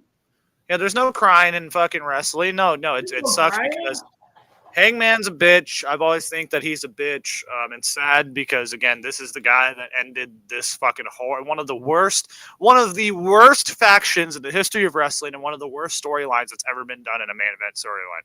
This Death Riders bullshit is horrible. Again, Moxley. It's sad that at the end of the day, Roman Reigns is the best member of the Shield. Vince McMahon was right because Moxley needs to go away forever. Seth Rollins, I'm pretty sure, is done for good, and I hope so. Again, I'm putting that out in the universe. Fingers crossed. I really think that Mox needs to go away. And again, can we watch A League of Their Own? Can we watch that instead? Why don't we talk about this shit? Are you crying? Are you crying? No. Are you crying? Are you crying? There's no crying. There's no crying in baseball. Exactly. That's what got Tom Hanks the role in Toy Story, was that movie right there. But anyways, Hornsby was my manager, and he called me a piece of shit in front of my face. That's when they drove down and say, "Watch me see the game." There's no crying. Yeah. Yeah. So can we watch that instead? I mean, why are we talking about this shit? Oh, you zip it, Doris. Rogers Hornsby was my manager, and he called me a talking pile of pig shit. And that was when my parents drove all the way down from Michigan to see me play the game. And did I cry? No. No. And you know why? No. Because there's no crying in baseball. There's no crying in baseball. There's no crying in baseball. But again, we had that's what killed MJF's character for me when he was crying at the press conference over his fucking, over his pickles and his fucking, his arm was hurting that day. And again, Hangman's crying, and it's like, oh my God, so emotional. This was wait a minute. Hey, you just bring up something about MJF, and it's all out. I'm hoping it's not Rosh Hashanah weekend, because if it is, how does he? He's trying to tell an old person joke, Jacob. Just smile and nod. No, he won't be able to work. Oh, because he's Jewish. Yes. Yeah. Yeah. Well, I mean, maybe, I don't know. No. Anywho. Well, I mean, Hold on. So, okay, y'all have had some points to make on this, but I'll say this: I thought it was like the first fucking thing I'll say is that the fork in the head was too much for me. Oh, dude. I thought that. Hold on, I thought that was fucking ridiculous. I thought that the idea of that was just, it was too much. It's hardcore to be hardcore. Like, again, you're talking about a guy who loves Terry Funk, a guy who loved that shit back in the day. I literally used to love the fucking bull rope matches and shit like that. Fucking Texas, it's a thing. Then the bed of nails was too much for me. What the fuck? I thought it was stupid. It's like Jacob. I was telling her earlier. It's like, if you can sell the match without doing that stuff. Hold on. Fuck you, Jacob. What else does Moxley have? Hold on, Jacob. You and I love Swerve Strickland. Okay. You and I like Prince Nana. To watch. So, if you take everything out of this and you look at this story, you have a man that broke in someone's house, terrified his son, whatever. It's a story. We get that. Let's talk about a story. Drank his blood. You can't Drank his remember blood. that. Yeah. Set his childhood fucking home on fire. For everything in the last couple of years between Swerve Strickland and Hangman Adam Page.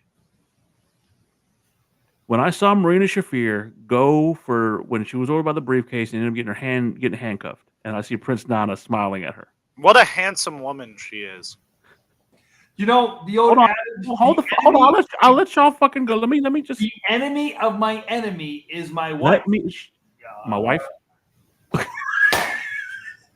So then you see Swerve give him the chain, and it's a moment. If you really look, talk about storytelling. It's a moment of all people to give him that fucking chain and help him basically save AEW from the Death Riders. You may not like it, Jacob. I didn't like the overall violence of the match. Now, I did tell Gerard earlier, the candy glass or the sugar glass out there, I thought that dragging him through the sugar glass was a good touch. Again, we're marks, and I get that. We're jaded. I get that. And we've seen it all as far as this shit goes. I get that. But take yourself. That's what I did because I sat there and watched. I didn't go to bed last night till 4 because I wanted to make sure I got every bit of information What did I I tell you could. about the sugar glass? It's probably the first time they did it right. The only problem was you saw too much of the damn sugar. Yeah. I mean, again, we're talking about Hangman. Again, we're talking about some for you even to just say to save AEW. Like it's just like I threw up in my mouth a little bit just hearing you say that. Hear me out. Okay, look again. Look, Jacob, take yourself out of this and your jadedness for wrestling in general because you are jaded about wrestling. You and I both. I'm jaded as fuck. That's my middle name. Okay, we prayed and we hoped for years for another company to show up or for WWE to be better, right? And AEW is only 6 years old. I want you to really think about that. It's only 6 years old. That's okay. It's been shit for the last 3 years. They gotta do better. Hey, Dan, just so you know, WCW at its heyday lasted 6 years. Okay. What I see here, and I'm hoping after watching the Tony Storm match, which I thought was excellent, you may disagree, whatever, and watching the storytelling in this one was positive. There were spots in here. Again, I don't agree with the whole fork thing. That was too much. It's just, I love the pop that Daniel Bryan got when he came back, jumped out of there as fucking Blue Panther. I thought that was hilarious. That was pretty fun. I love the fact that the way I know, like John Moxley sold his. Look, I don't agree with What it. did we say? Hey, what did we say about freaking the 150-pound death drop on a group? Okay, that for the past I 8 don't months, like. Look. I can't. I'm not gonna say I liked everything about this match. I don't like Darby Allin thinking he's a fucking superhero. Fuck him.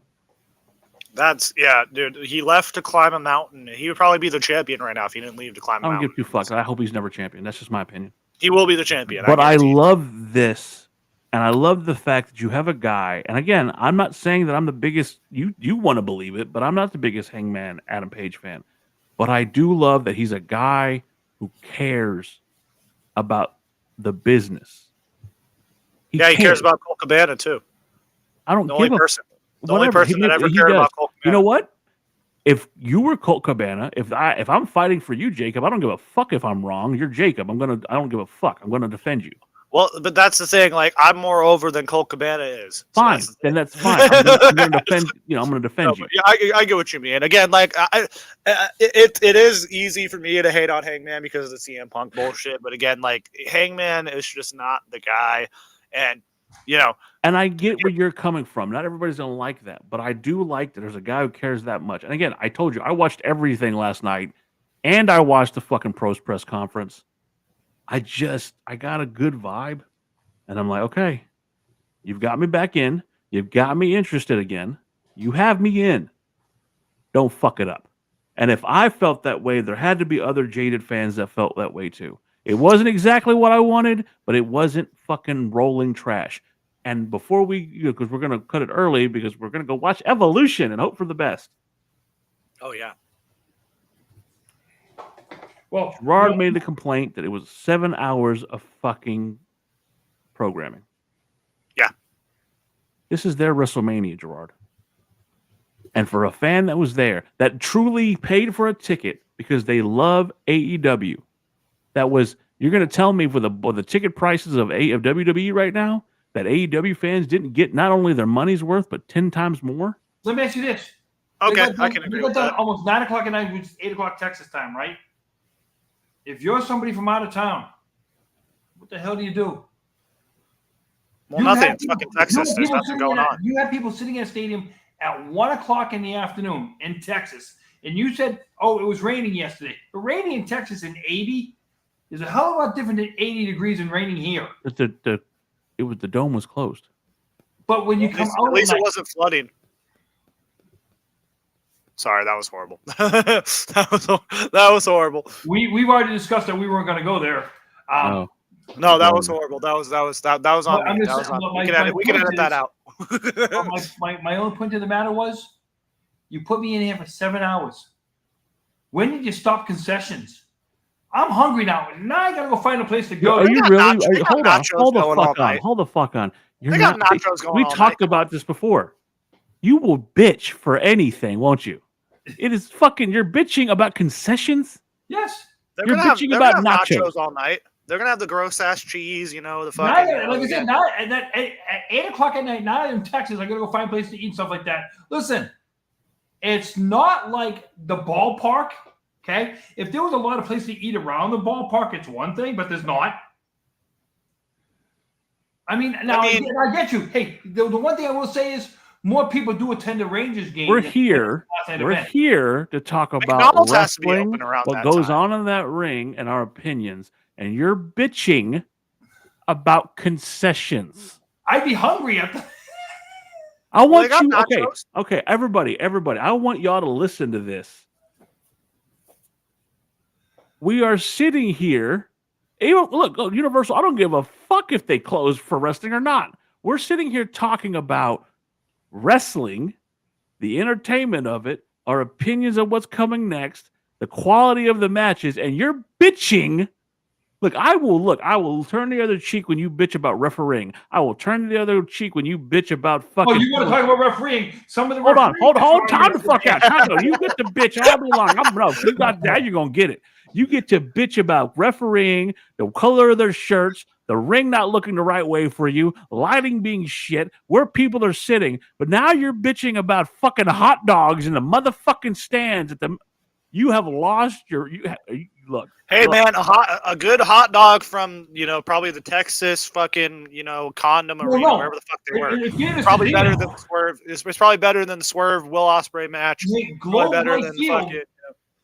Life Field is known as one of the better concession stands in the country.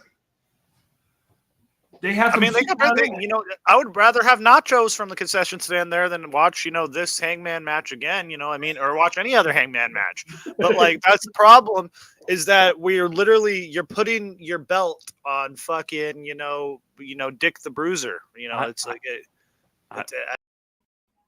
All of you Marks have been listening to the Marks Podcast on YouTube.